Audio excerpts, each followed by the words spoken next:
It's great to look out and see so many friends and see some of my students here today. And I know those are words that you often hear at the start of a talk, but it really is good. I want to thank Carol, Charles, and Kenny for inviting me to speak this morning. I consider it a real honor.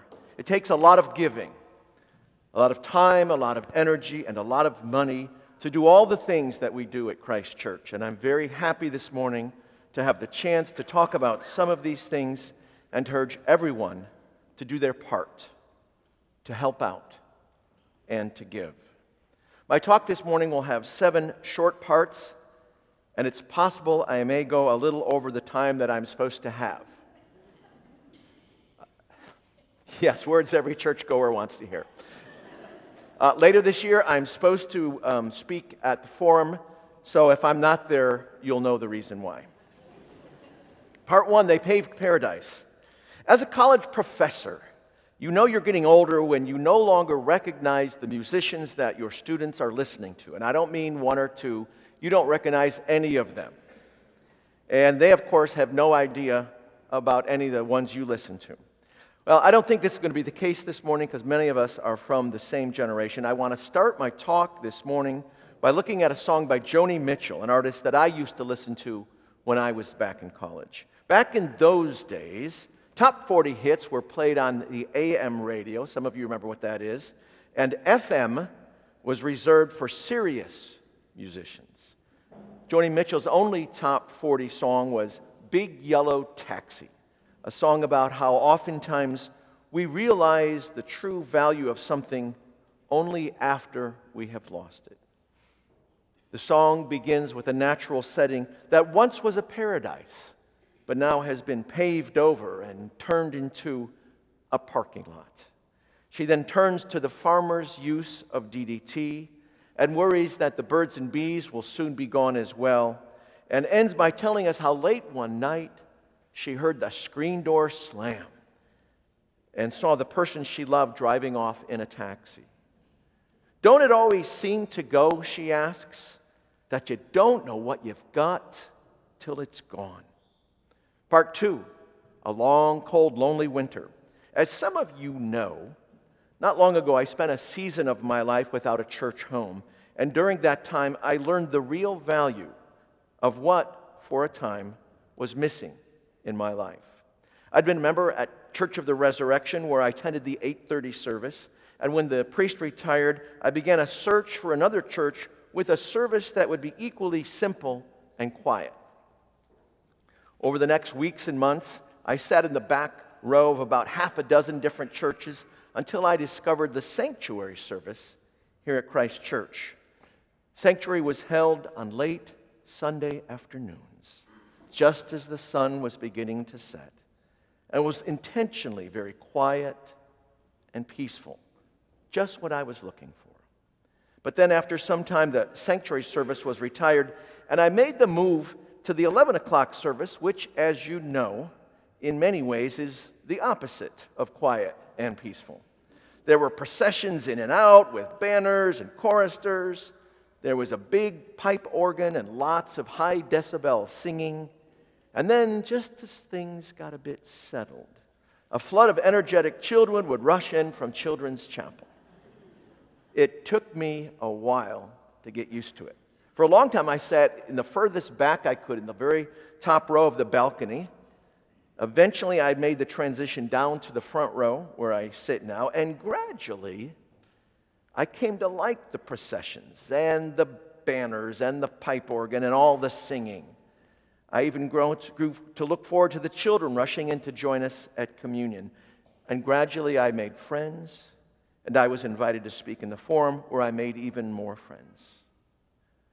When I was younger, I used to obsess about the big questions of life, and I don't know if you did that. One of the questions I asked was this: is it possible to be a Christian without going to church? Today, I still don't fully know the answer to that one, but what I do know is that's not how it's supposed to be.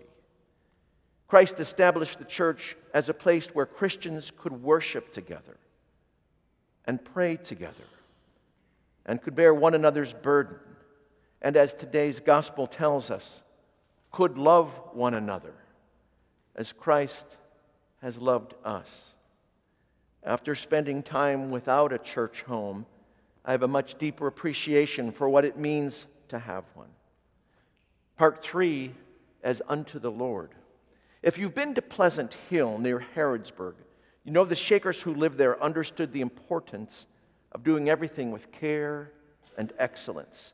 Everything they did, whether making chairs, sweeping the floor, or building a staircase, they did everything, in the words of St. Paul, as unto the Lord. A couple of years ago, I was in the woodworker's shop around closing time, and the fake shaker who was there, there's no real shakers anymore, only fake ones. Anyway, he finished talking to the last person there, and he motioned for me to come over. "You want to see what I made today?" he asked, and held up a single shaker peg, the kind that line the walls of every room so they can hang the chairs there, so that when they can sweep the floor as though God is going to walk there. "That's it?" I asked. "Just one peg?" And he says, "Yeah, but it's a really good one." It takes a lot to do the things that go on at Christ Church, especially to do them with the kind of care and dedication and commitment that they deserve. To do everything like that one shaker peg, as unto the Lord. Part 4, Merry Christmas, everyone. 5 weeks from today, on the first Sunday of Advent, I will be speaking again in the 10 o'clock form, and everyone who attends will receive a free signed copy of the version of Dickens' Christmas Carol that I recently edited and annotated, this very book here. It will be yours to keep, to give to a friend, or to sell on eBay. And I want to say a word about this second option before moving on. If you are like Sharon and me, you've got somebody on your Christmas list who already has everything, and so is so difficult to buy for.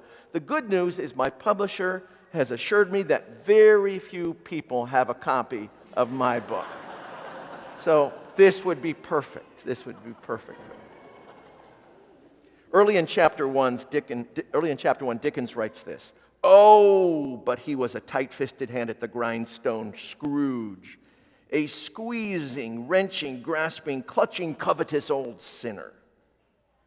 Of the millions of people who've read A Christmas Carol or have watched a film version, no one, not one of them, wants to be thought of as a Scrooge." So, think about that when you're turning in your giving card a few minutes from now. But that's not what I want to say about Scrooge this morning. Dickens goes on to tell us this: "No man or woman ever inquired the way to thus and such a place of Scrooge. No children asked him what time it was of the clock. No one ever stopped him in the street with gladsome looks to say, 'My dear Scrooge, how are you? When will you come to see us?' Everyone remembers how miserly Scrooge is at the beginning. I want to talk briefly about how miserable he is. The story opens with Scrooge and his underpaid clerk in the counting house, both of them freezing because Scrooge refuses to buy more coal. We watch as Scrooge's nephew stops by and Scrooge refuses his dinner invitation. Next, Scrooge puts off two men collecting funds for the poor and chases away a young caroler. Finally, we see Scrooge eating supper by himself in a dark and dingy pub, and then going home alone. By the end, all this has changed because Scrooge has changed. He laughs with joy as he instructs a boy passing by to go and purchase the prized turkey and deliver it to the Cratchits. Now as Scrooge walks the streets, he smiles at everyone he sees. When he meets one of the gentlemen that he put off earlier, Scrooge promises him a large donation. In the afternoon, Scrooge joins his nephew's dinner party, the very party he early scoffed at, and he thoroughly enjoys it. The next morning at the office, Scrooge vows to look after Bob Cratchit's salary and to help his struggling family. On the very last page of the book, we are told, and Scrooge was even better than his word. He did it all. and infinitely more. And to Tiny Tim, who did not die, he was a second father. He became as good a friend, as good a master, and as good a man as the good old city knew, or any other good old city in the good old world. Everyone knows how Scrooge goes from being miserly to generous. But even more importantly, as he opens his heart, he goes from being miserable to joyous. At the start of the story, we see Scrooge walking in darkness. At the end of the story, we see him walking in love. Part 5, a phone call I never got. Joni Mitchell never called me to ask if I had any ideas for how she might improve Big Yellow Taxi. If she did, I would have told her, Big Yellow Taxi is really great, and I actually have no suggestions for how she might change it. I would, however, have pitched an idea for a follow-up song.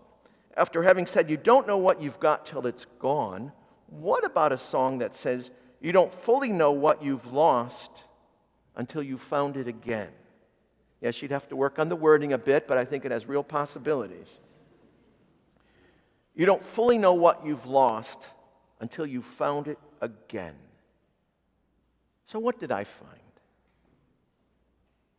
I found a church that nurtures awe at God's grandeur and gratitude for God's grace. I found a church that encourages serious questions and helps people find serious answers. I found a church that says everyone is welcome and really means everyone and really means welcome. And I found a church that encourages each of us every day to walk in love with open hearts and open hands. Part 6, a special opportunity. A few years ago, I worked on an event at Asbury with our director of development, and he and I became friends. And at one point, we became close enough that I was able to ask him if it was true that his job was mostly just going around and asking people for money. He told me that he viewed his job as offering people a special opportunity. An opportunity to make a difference. An opportunity to be part of something bigger than themselves. An opportunity to express their gratitude for all they have been given. And I'm very happy to have this time today to invite you to do these same 3 things. To make a difference. To be part of something bigger than yourself. And to express your own gratitude for what you've been given. And finally, part 7, If These Walls. I wanted to end with another song, this one by Amy Grant, another musician that I listened to when I was in college. It's drawn from the phrase, if these walls could talk, but it goes in a different direction than we typically do. It summarizes what all this giving is about, and I also think it's an apt reflection as we head into All Souls. It's called If These Old Walls. If these old walls could speak of things that they remember well, weddings, births, and sad farewells, the joys and sorrows of each new week, the tears and laughter, if these walls could speak. If these old halls, if these hallowed halls could talk, they would have a tale to tell of hopes and griefs and fears dispelled. And for old and young, for strong and weak, love. From floor to rafter. If these halls could speak, if these window panes were eyes, I guess they would have seen it all. summer, winter, spring and fall. Amazing grace from week to week and ever after. If these walls could speak, if these walls could speak. Amen.